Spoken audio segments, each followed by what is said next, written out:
I think we should watch the JD Vance interview. I think that that's one of the more interesting stories for today. I want to watch this one first. Senator JD Vance, welcome back to Meet the Press. Thank you. Thanks for having me. Thank you for having us here in Cincinnati.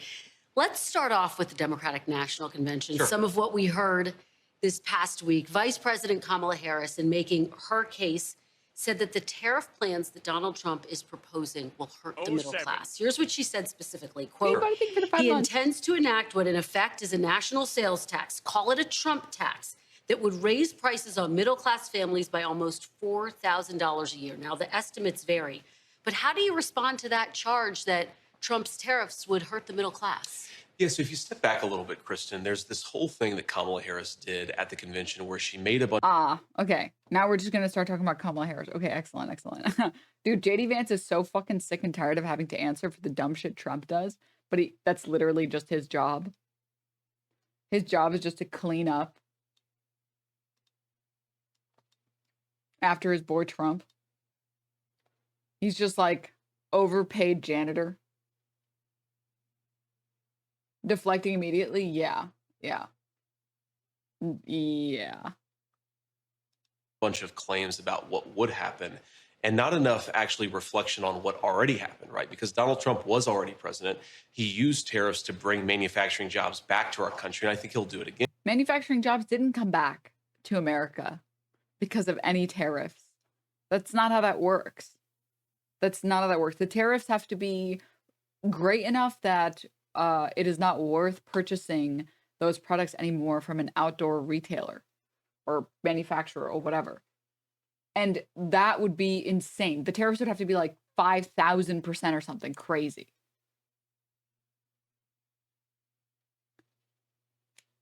Also, what did people think would happen when you put tariffs on China? And he did it while keeping prices extremely low. Because if you go back to the Trump presidency, we had 12,000 factories that were built during Donald Trump's presidency. Inflation never really ticked above 2% his entire administration. In fact, was sort of around 1.5% most of the time that he was president. So when Kamala Harris says, if we do the thing that Trump already did, it's going to be way worse than it was last time, I just don't think that makes a lot of sense. Well, let's talk about Sure. Trump's record during his first term. He did impose rounds of tariffs, and it cost Americans nearly $80 billion in new taxes. Do you acknowledge that imposing more tariffs will ultimately cost consumers? Well, what it really does is it penalizes importers from bringing goods outside the country into the country. And I think that's just a necessary thing. We know that China and a number of other countries are using effectively slave labor to undercut the wages of American workers. Donald Trump thinks that has to stop. And again, what Kamala Harris is No, he absolutely does not. saying, Kristen, is that if you do this, you're somehow going to cause skyrocketing inflation. In reality, You absolutely will. Yes. The vast majority of our goods that the U.S. Uses and buys are from China with very cheap Chinese labor. If we stopped or significantly reduced the imports from China, people wouldn't be able to afford most shit anymore. Like 90% of the goods that you buy would become 5 times as expensive. Donald Trump already did it. He brought a lot of jobs back, and it didn't cause inflation. But it caused consumers to pay more. They paid more in taxes, $80 billion worth. Do you acknowledge that consumers ultimately will pay more if there are more tariffs imposed? So economists... Do you just acknowledge that? No, I don't, Kristen, because I think economists really disagree about the effects of tariffs because there can be a dynamic effect, right? So what some economists will say is what you just said, that it will actually raise costs for consumers. But what other people say, and I think the record supports what this other view, is that it causes this dynamic effect where more jobs come into the country. Anything that you lose on the tariff from the perspective of the consumer, you gain in higher wages. So you're ultimately much better off. You have more take-home pay, you have better jobs, and also we have more reliance. Because one of the things we learned during COVID, I don't, by the way, blame Democrats for this, but one of the things we learned during COVID, Kristen, is that if our supply chains are really brittle, if we depend on the Chinese to make too much of our stuff, then prices can skyrocket at a time of crisis. the economists who say that tariffs are bad, they don't take that into account. And we've all learned it the hard way. And it is economists across the board, really. I mean, the Wall Street Journal says economic data showed that Donald Trump's trade war with China did not achieve its objectives of reversing the declines in U.S. manufacturing or reshoring factory jobs. I hear what you're saying. It's a complicated picture, but just on that bottom line point, you can't guarantee that Americans won't wind up paying a penny more, can you? Well, I think that what you can guarantee is that if you don't bring more manufacturing jobs back into this country, you don't make our supply chains more stable, you're going to cause higher prices over the long term. I think that is what is absolute. This is absolute horseshit. The reason why things are more expensive is because companies know that they can charge more money for things that are inelastic goods, aka things that you need to live. That is why grocery stores charge more money for things, because they know that you have to pay for them. This is not because of supply chain problems. It was during COVID when a lot of people lost all their jobs because they couldn't go to work because they had COVID. But no, that is not the problem right now. Absolutely true. But you acknowledge they could wind up paying more. What I acknowledge, Kristen, is that unless we bring more manufacturing jobs back to this country, we are going to end up paying more in the long term. Remember, the whole promise, now, again, this was a bipartisan thing. My own party was as wrong about it as Democrats were, and Donald Trump was right about it. What they said is that if you shipped all of our manufacturing to East Asia and to Mexico, Americans would pay lower prices. Well, here we are now, and Americans are paying higher prices. And just one more thing on this, Kristen, because it's really important. They're paying higher prices because they continue to charge more and more, despite the fact that the cost of the goods is less and less. This is very, very, very common in, let me pull it up. Maybe I can find like a good video on the topic, but like basically every single fashion brand that you know of realized that they couldn't compete with companies like Forever 21 and H&M and all that other shit. So they started just paying people for cheaper and cheaper and cheaper labor, but still charge the same amount of money for every individual product. It used to be the case that you could go to like, I don't know, Hollister or something, and the quality would be pretty decent because it was still being made in the US and the products are still, or like the cotton is still good, the labor is still good, there's still love being put into every stitch. Whereas now they just pay for the cheapest labor, the worst conditions, and the worst quality, but they still are charging a premium. Hassan's activation account, thank you so much for the tier 1. Thank you. Oh my, what the hell? Oxy, thank you so much for the 19 months. Most recently, was it Louis Vuitton? No, I think it was Dior. So historically, companies like Dior and Armani were being made in Italy with Italian labor, which is a competitive labor price, which also drives up the price. Obviously, luxury brands have always charged more than the cost of the product because it's a luxury brand, and you get the item more as a status symbol than as anything else. This has always been the case. Same thing with for blood diamonds. Or regular diamonds. They don't cost that much to make. The thing is, they cost that much because that's what people will pay for it, right? And it's the same thing with luxury goods. Luxury goods, maybe it takes them like $1,000 to make a bag. That's like taking into account labor, material, and like design, like an actual designer getting paid for his or her time to create the new coolest bag or whatever with some new fun design and some new engineering, right? So you knew you were always getting price hiked because maybe that'll take like $1,000 to make, but in reality, they're charging like $4,000, whatever. Now it's gotten so bad, it's gotten even worse because they aren't even trying to make good shit anymore, and they aren't even paying people for their labor. Italy's competition watchdog launched an investigation on Wednesday, July 17th, into luxury fashion groups Armani and Dior for commercial practices over allegations that they used suppliers that underpaid and overworked their staff. Investigation comes after units of Armani and Dior were separately placed under judicial administration earlier this year, following concerns over labor law violations by subcontractors. Both groups said they would cooperate with the authorities, but denied wrongdoings. Quote, the allegations have no merit and are confident And we are confident of a positive result following the investigation, Dior said. And it condemned in the strongest terms these acts contrary to its values and code of conduct signed by these suppliers. And then let me see if I can find the information talking about it. Quote, Chinese factories. In April, Italian court placed a unit of Armani under partial judicial administration for 1 year after it found one of its suppliers used subcontractors that violated labor laws. Giorgio Armani Operations, a company wholly owned by Giorgio Armani, which deals with the design and production of the labels, clothing, and accessories, was not itself accused of wrongdoing, but the court said one of its suppliers contracted production in the Milan area to what it called Chinese workshops, mainly employing Chinese and Pakistan nationals in exploitative conditions, aka sweatshop laborers, and paying them garbage. Let's see. Armani said at the time it was fully cooperating with the authorities and had always had control and prevention measures in place to minimize abuses in the supply chain. In June, Milan court ordered that another top fashion company be placed under judicial administration for what police said was a failure to prevent labor exploitation within its supply chain.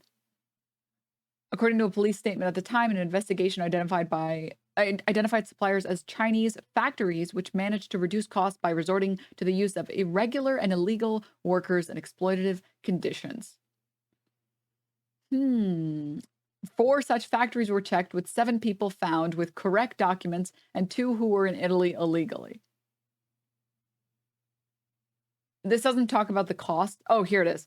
News reports had cited court documents saying that the suppliers around the clock working hours and safety shortcuts allowed it to charge a Dior bag that cost £53 to make for £2,600.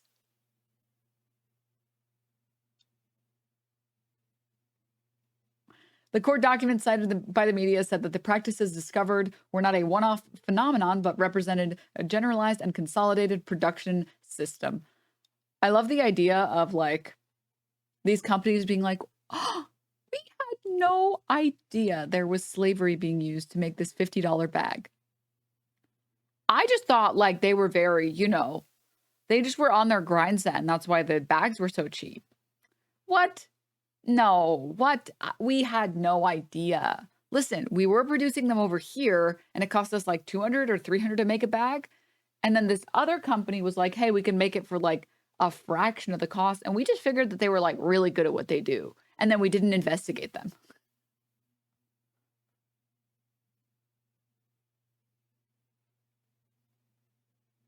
Like, come on, dude. Come on. It denied media reports saying that the suppliers had been making Dior handbags and that the cost of producing these bags would be ridiculously low.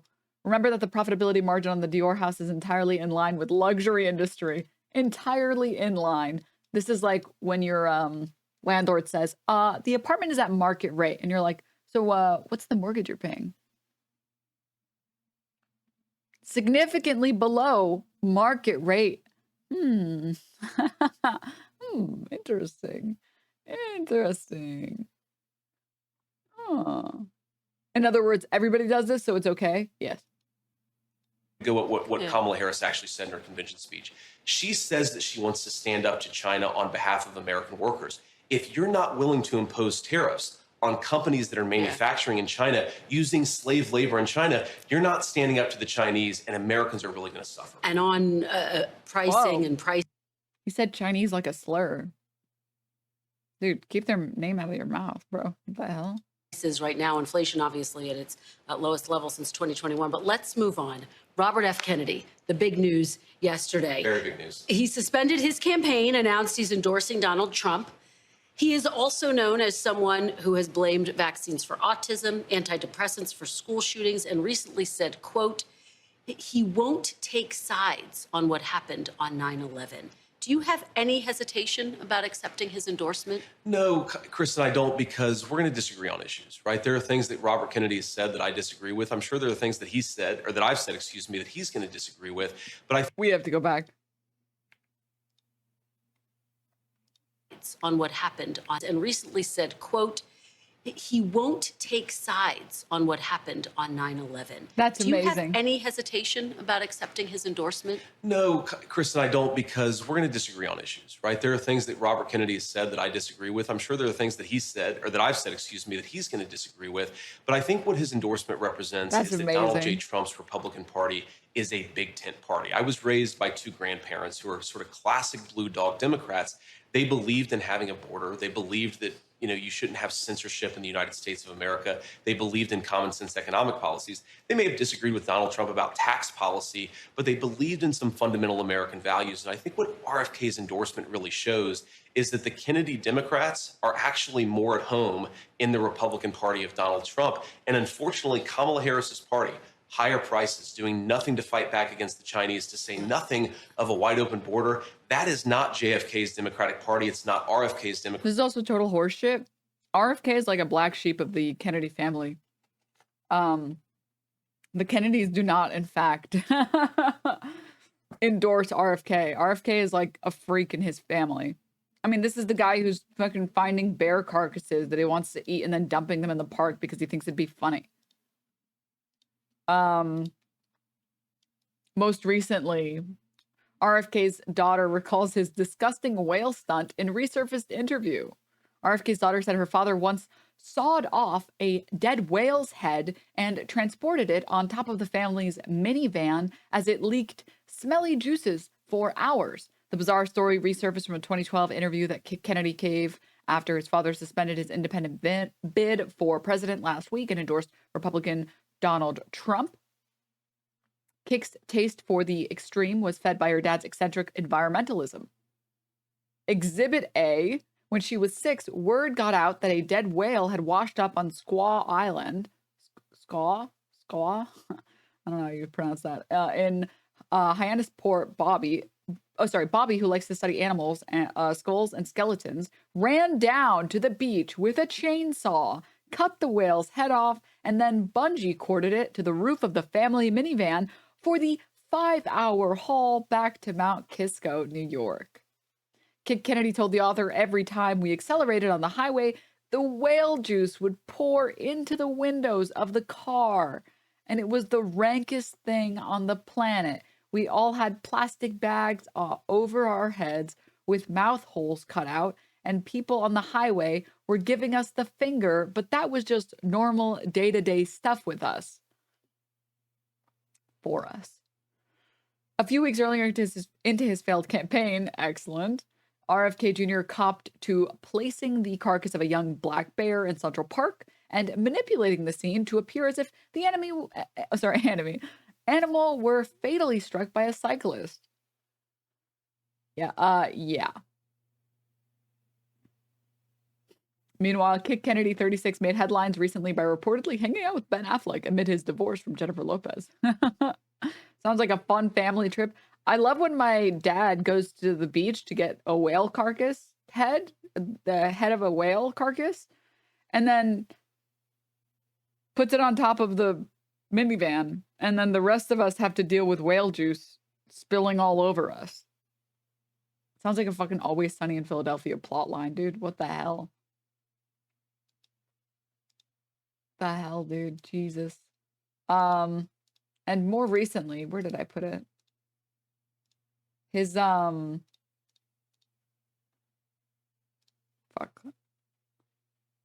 Oh, I misplaced it.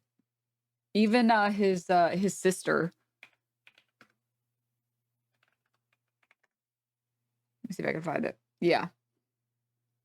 Dude, like, the Kennedys are pissed as fuck about RFK. RFK's sister blasts him for inexplicable effort to set fire to my father's memory. Robert F. Kennedy's sister blamed him for the endorsement of former President Trump, saying that it is an inexplicable effort to tarnish their father's memory. Carrie Kennedy, the sister of the former presidential candidate, ripped her brother for embracing Trump on MSNBC's Inside with Jen Psaki. Her brother threw his support behind Trump on Friday after suspending his own campaign. And Carrie Kennedy said on Sunday, quote, "So I'm outraged and disgusted by my brother's gaudy and obscene embrace of Donald Trump, and I completely get out and separate and disassociate myself from Robert Kennedy Jr. in this flagrant and inexplicable effort to desecrate and trample and set fire to my father's memory. Yeah.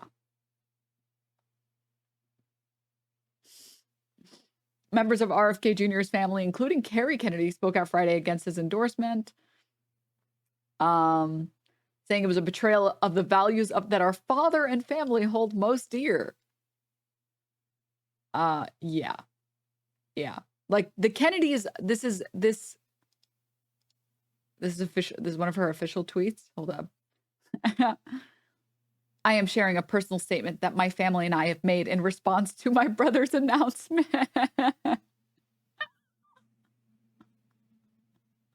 Dude, can you imagine you endorse Trump and then everyone in your family opens up the group chat and is like, we got to say some shit.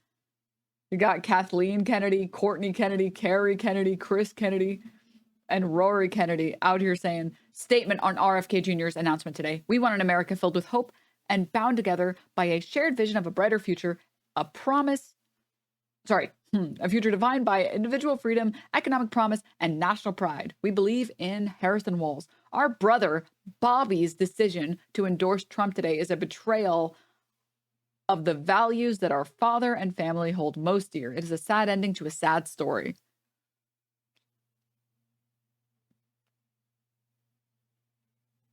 Your whole family doesn't fuck with your ass. Damn. So every time JD Vance pulls this shit, know that he's like totally fucking lying. He knows he's lying.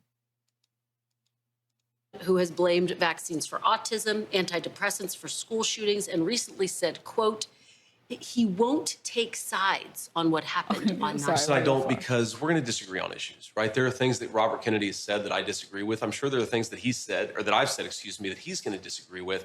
But I think what his endorsement represents is that Donald J. Trump's Republican Party is a big tent party. I was raised by two grandparents who are sort of classic blue dog Democrats.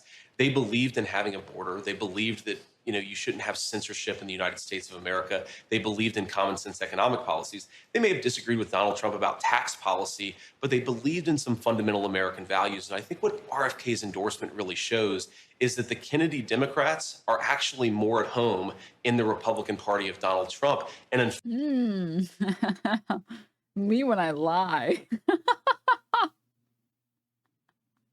Fortunately, Kamala Harris's party, higher prices, doing nothing to fight back against the Chinese, to say nothing of a wide open border. That is not JFK's Democratic Party. It's not RFK's Democratic Party. We're thrilled to have the Kennedy Democrats where they belong. Well, and some in the Kennedy family have stepped forward to say that they sharply disagree with this endorsement. But let's just go back very quickly. He says he isn't taking sides on 9/11. Do you agree with that statement? Well, of course I don't agree with that, Kristen. Now, to be clear, I don't know what RFK actually said there.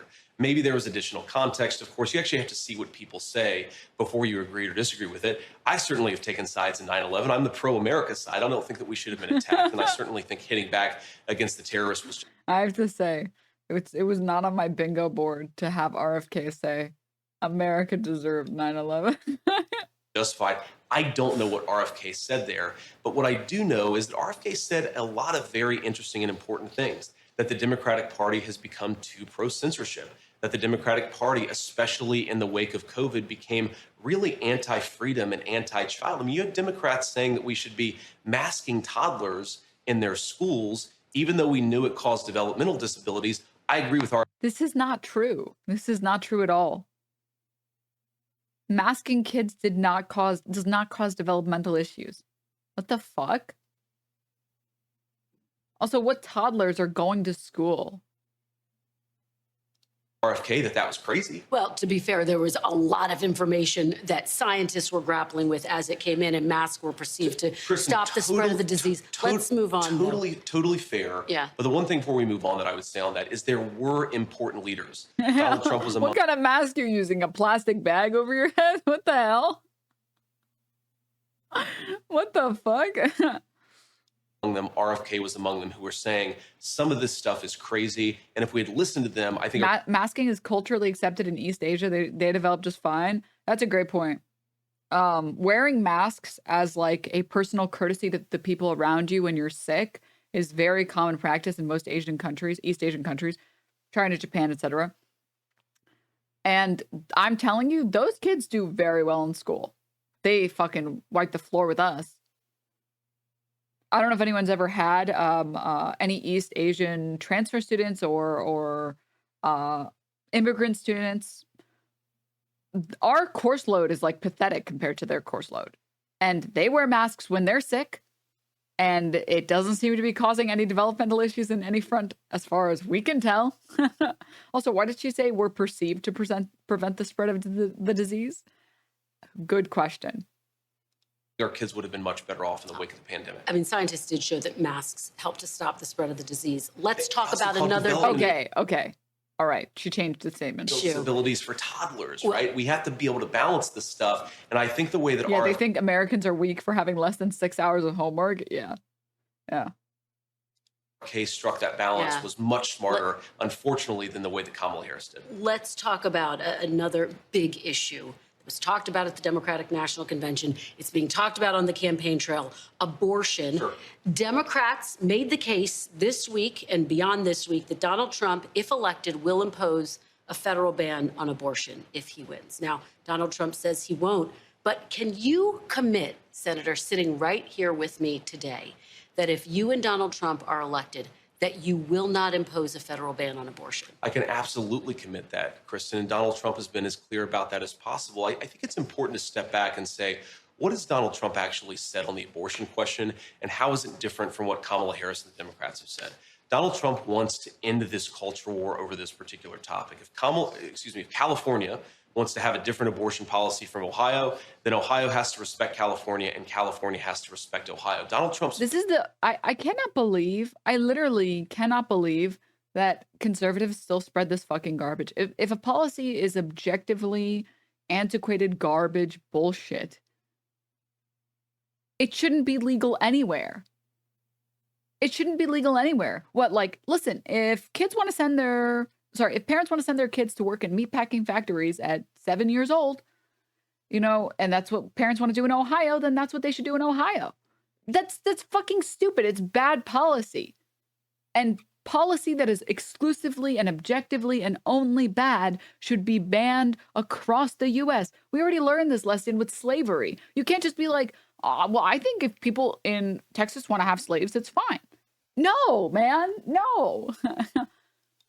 It is objectively bad policy. And all of the policy that has been implemented for abortion, it's the same garbage. It's literally the same horseshit. It's straight up the same garbage. The vast majority of abortions, I think it's like 95 or like 99% of abortions take place in like before the second trimester.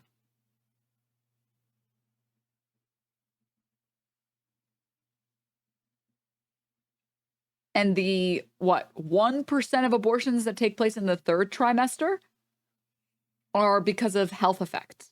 Either it is a negative, it will be a negative consequence of some kind, like the kid is not going to live past a few hours outside of the womb, or it is stillborn, or the mother wouldn't survive, or all of these other instances where there would be severe health consequences either for the child or the mother. Those are the only abortions that are happening in the third trimester. No one, and you just have to like, if you just think about it logically for 2 seconds, who would choose to be pregnant for like 8-9 months and then deal with all of the negative consequences of getting pregnant, being in constant pain and discomfort, being constantly nauseous and also somehow hungry, not being able to sleep comfortably, feeling sore all the time, just to be like, nah. I could have decided to abort this like months ago, but now I decided now this is a good idea. What?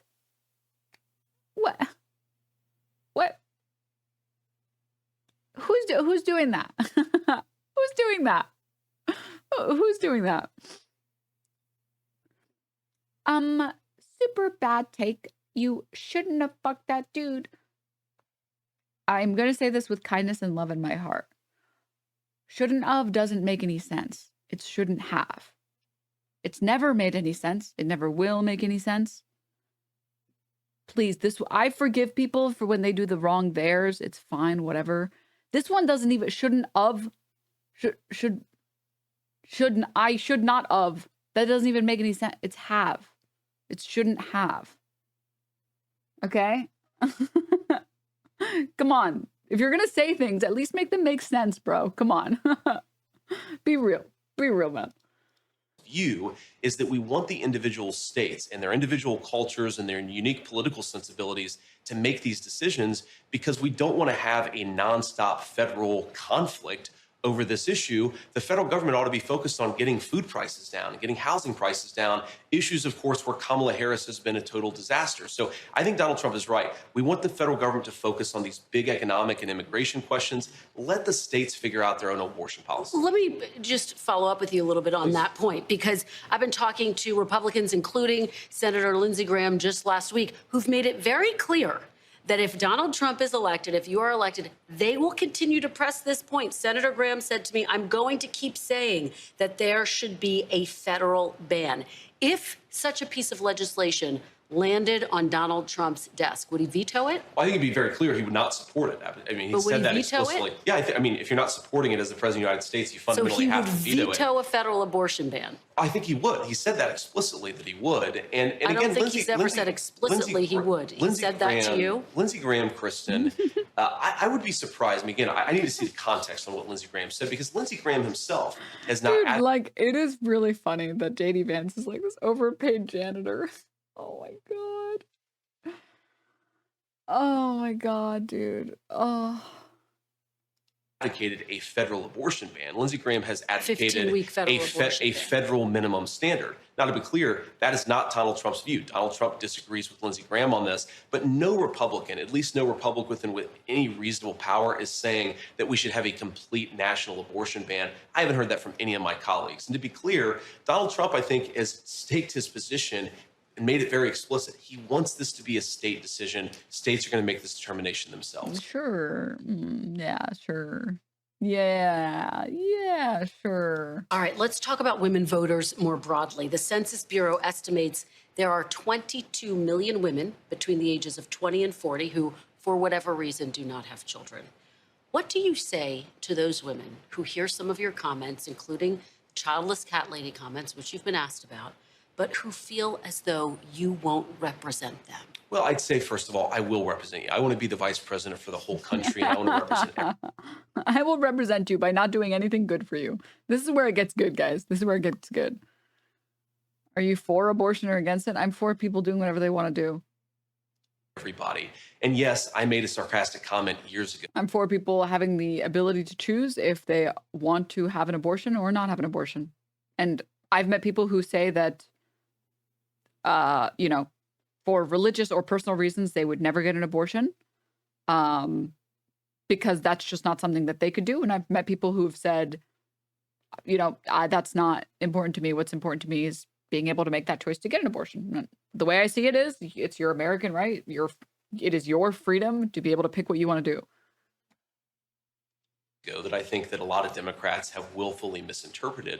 But what I've simply said is that I think that it's really a profound change that's happened in our country where we become anti-family, and I would like to change that. And I think if you talk to young women, whether they have children or don't want to have children, what you consistently hear is that a lot of young women feel like they don't have options. I saw this with my own wife, who's a working mother, who's a very, very accomplished litigator. She has 3 beautiful kids and always felt like she was having to balance being a good mom with being the kind of litigator that she wanted to be. I just want women to have more choices. I've seen that very personally in my own family, and I think it's something that is broken about our country. Let me zoom out a little bit. Please. You're calling it a sarcastic comment, Sure. And yet some women, and you got the feedback in real time, felt like it was a gut punch to them personally. Do you regret making that comment? Look, I regret certainly that a lot of people took it the wrong way, and I certainly regret that the DNC and Kamala Harris lied about it. But do you regret what you said, Senator? Look, Kristen, I'm going to say things from time to time that people disagree with. I'm a real person. I'm going to make jokes. I'm going to say things sarcastically, and I think that what's important is that we focus on the policy. There are certainly going to be things that I say if I'm sorry you feel that way. elected vice president, people are going to say, well, I wish he had said that differently. I think it's most important to actually be the person I actually am and to say those sarcastic comments were made in the service of a real substantive point. This country has become too anti-family. It's too expensive to afford a house. It's too expensive to afford groceries. Donald Trump and I want to change that. And unless we get better leadership, we're not going to. But again, just very quickly. Dude, I love her. She's kind of eating the fuck up. Given that people have told you directly, have spoken out, have said that they were offended, they were hurt by those comments, do you wish you never made those childless cat lady comments? I think that it's much more important for me to just be a normal human being who sometimes says things that people normal human being, huh? You're not doing great on that front, bro. I'm gonna be real. Disagree with. I have a lot of regrets, Kristen, but making a joke 3 years ago is not in the top 10 of the list. All right. Another big topic in this race is immigration. There has been a lot of discussion about Donald Trump's plans for mass deportation. Yeah. According to one estimate, more than 11 million U.S. citizens live in households with mixed immigration status, including more than 5 million children. If you and former President Trump were elected, would you separate families as a part of your mass deportation effort? Well, we have to start with the foundational issue here, which is we have 25 million illegal aliens in this country right now because Kamala Harris has refused to do her job. Very quickly, DHS says it's much lower. It's closer to 8 million. Where do you get the 25 million from? Well, I think the 25 million are the people that should have been deported that maybe weren't deported, plus you had another 12 to 15 million that have come in since Kamala Harris. Look, DHS whatever the number disputes is, that number for the record. They say it's closer to 8 to 10 million. But I think there are reasons to think that DHS is underestimating. Whatever the real number is, it's way too high, right? It's millions upon millions of illegal immigrants that have come in just since Kamala Harris became the border czar a few years ago. She was put in charge of the root causes of migration. Well, the root causes of migration, I would say, Kristen, is that Kamala Harris refuses to do her job as border czar. And let's just start there. I want to answer your question, but I think it's important to sort of sequence this in the right way. So if you want to get control of the illegal immigration problem, you have to stop the bleeding. You have to stop so many people from coming here illegally in the first place. And that means undoing everything that Kamala Harris did practically on day one of the administration. You have to reimpose deportations. You have to stop catch and release. Stop granting asylum to every single person who comes in here and says that they need asylum, and stop granting mass parole. These policies are why we have the immigration crisis that we have. So I think focus on fixing the problem. Before we even fix the problem, we've got to stop the problem from getting worse. And as you know, President Biden passed a series of executive actions, and illegal border crossings are now at their lowest levels in about 5 years, so much so that Greg Abbott is no longer busing people to other cities. But let me ask this fundamental question, please. Fundamental question. Will families be separated under your mass deportation? And again, because you made a point here, I do want to answer this question about families and about deportations, but you made this point that border crossings are lower. Border crossings at the southern border are lower because the Harris administration is sending more immigrants through the ports of entry. So instead of coming through the southern border, they're now being flown at taxpayer expense to the ports of entry all over our country. The number of illegal crossings, Kristen, this is a really important point. They're not any lower. They're just shuffling how the people are coming into the country in the first place. And this is very important. They're able to process them more efficiently, but Greg Abbott's not setting them to other states. I don't want a border czar who makes it more efficient for illegal immigrants to come into this country. That's why we have the problem that we have. Senator, to this question, because so many people want to know the answer to this. Will families be separated under your mass deportation policy? I think that families are currently being separated, and you're certainly going to have to deport some people in this country. Now, I think you start with you start with the most violent criminals in our country. Those people need to be deported. That's where you focus federal resources. I think you, of course, have a number of children who are currently living with drug cartel members, not actually their families. We need to, of course, find their families and get them back to their families. But it's very interesting here because what Kamala Harris says is that Donald Trump wants to separate families. Kamala Harris's policies have led to thousands upon thousands of migrant children living with sex traffickers and drug cartels. Well, that is the consequence of her policies. But there's not a policy to separate families. There's not a policy to separate families. The question is, know that your policies will lead to family separation, you don't get to claim. Kristen, this is important. Kamala Harris cannot claim that she doesn't know that her policies are leading to family separation. They are, and everybody knows it, and she has to take responsibility for that. That's what real leadership is. There are some some families who have been separated, as you say, some because their parents are criminals. But of course, under the Trump administration, there was a zero tolerance policy, which is an actual policy. But let's move on. No, please. Because we're Can I running just out make of this point, time. Kristen, because this is so important. We are running out of time. There was a zero, I'll give you more time. There was a zero tolerance policy during the Trump administration, and that led to less family separation than under Kamala Harris's border policies. That's what's so striking about this. Actually enforcing our border is the most humane thing for children and certainly for American citizens. But I don't hear you denying that families will be separated. Let's move on to something that Donald Trump God damn. said in North Carolina and yet again.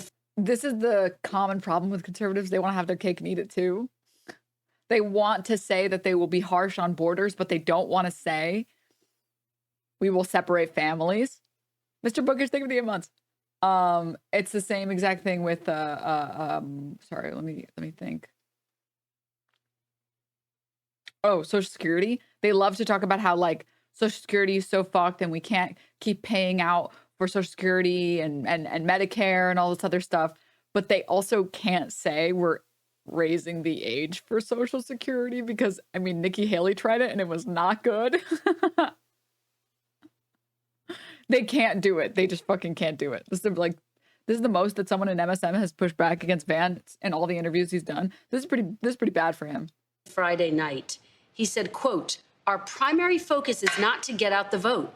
It's to make sure they don't cheat because we have all the votes you need. You can see it." Why is Donald Trump casting doubt on the election before it's even happened? I don't think that's what Donald Trump is doing. Well, that's what he's doing. That's what he says here. We need to make sure they don't cheat. I think that what he's saying is that we want to pursue a set of policies in the Republican Party that make it easier for every legal ballot to be cast and counted, but make it harder for illegally cast ballots to be counted. Now, we can disagree about how many of those there are, whether there are a few hundred. Marvin, thank you for so much. A few thousand, maybe more. But just in the last week, okay, so just in the last week, once in Arizona and once in Pennsylvania, there were major court wins that make our ballot process more secure and more effective. I think that's what Donald Trump is talking about, is we have to pursue, sometimes through litigation, sometimes through better policy at the state or national level, a set of rules that make sure every ballot is legally counted. Well, it's very different from your message, which is you said, and I'll quote you back to yourself, we have to work as hard as possible to persuade Americans to vote for us. Are you on the same page as Donald Trump? Because, again, he seems to be casting doubt on the results of the election before it's even happened. Of course, we're on the same page, Kristen. We talk all the past 20 years. Big problem. Yeah. Yeah. Do you stand there for the 11 months? time. And I guarantee you, if you sat here and said, Mr. President, Donald Trump, do you believe that we need to do, that your campaign needs to persuade voters as much as possible? Of course he's going to say yes. That's not inconsistent with thinking that we need to pursue a set of approaches that make sure legal ballots get counted, illegal ballots don't get counted. Do you have faith the 2024 election will be free and fair? I do, Kristen. I do think it's going to be free and fair, and we're going to do everything that we can to make sure that happens. We're going to pursue every pathway to make sure, again, legal ballots get counted. But I feel very good about where we are. I think we're going to win this race, and I think we're going to win it in a very good election. All right. Senator JD Vance. Thanks, Kristen. Thank you so much for your time this afternoon. Likewise. Really appreciate it. Thank you. Yep. Incredible. Thanks for watching. And incredible. Oh my God. I doubt this guy has had so much of a conversation with Trump. Yeah. No, I don't even think Trump and JD are on speaking terms. I'm pretty sure Trump just messages JD Vance and says, you need to go on this interview. Go do this interview. Go do this interview. That's it. Oh my God. I have to say the current strategy of JD Vance to just try everything to see what sticks in regard to his childless cat lady statement. It's been very funny to watch. Senator JD Vance declared it's most important to be the person he is, as discussed during a Meet the Press interview that aired Sunday, whether he regrets his controversial childless cat lady remarks. I have a lot of regrets, Kristen, but making a joke 3 years ago is not at the top 10 of the list. Vance, who has previously doubled down on his remarks, said he'll represent these women before describing his comments as sarcastic and willfully misinterpreted by Democrats. Sorry. Democrats. But what I've simply said is that I think that there's a profound change that's happened to our country and we've become anti-family, and I'd like to change that. So which one is it? Is it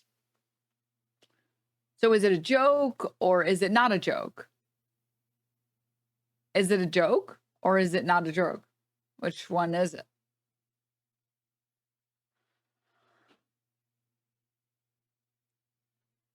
Okay, it's Schrodinger's joke. It's a joke when he wants it to be, and it's not a joke when he doesn't want it to be. There's a serious family problem, and people don't want to have families for one reason or another. But also, you were just joking around when you said that? Okay. I mean, sure. Sure. Whatever you say. Whatever you say.